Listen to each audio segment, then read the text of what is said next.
Al-Aqsa کا rail جہاں سارے نبی موجود تھے۔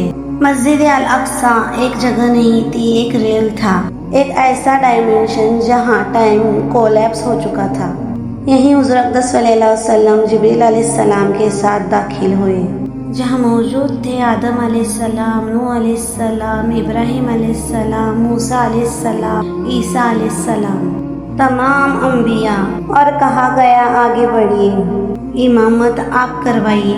یہ صرف نماز نہیں تھی، یہ آخری نبی کی فائنل گڈ تھی۔ پھر یہاں سے آسمانوں پر معراج کی شروعات تھی۔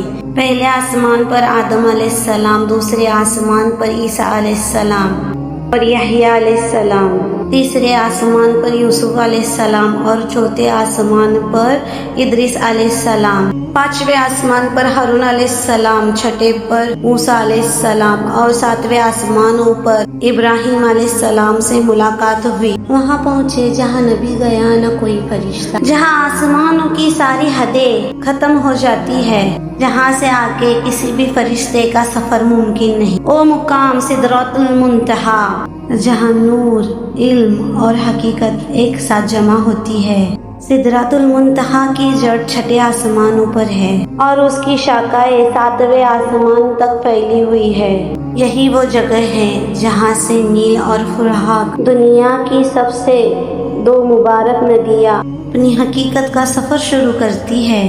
حدیث صحیح مسلم میں ہے، آپ صلی اللہ علیہ وسلم نے فرمایا، سدرۃ المنتہی سے دو ظاہری نہریں نکلتی ہے، نیل اور فرات، اور دو باطنی نہریں جنت میں نکلتی ہے۔ وہ جگہ تھی سدرۃ المنتہی، ایک نور سے بھرا ہوا پیڑ جس کے پتے ہاتھی کے کانوں جتنے بڑے، پھل مٹکے جتنے بھاری، اور ان کے اوپر گر رہا تھا اللہ کا نور۔ یہ نور جب سدرہ پر گرتا تھا تو پیڑ کا رنگ اس طرح سے بدل جاتا تھا جو کسی انسان نے، نہ دنیا نے، نہ کیمرے نے دیکھا ہوگا، کیونکہ یہ رنگ دنیا کے اسپیکٹرم میں آتے ہی نہیں۔ انسان کی آنکھیں صرف 0.003% رنگ دیکھ سکتی ہے۔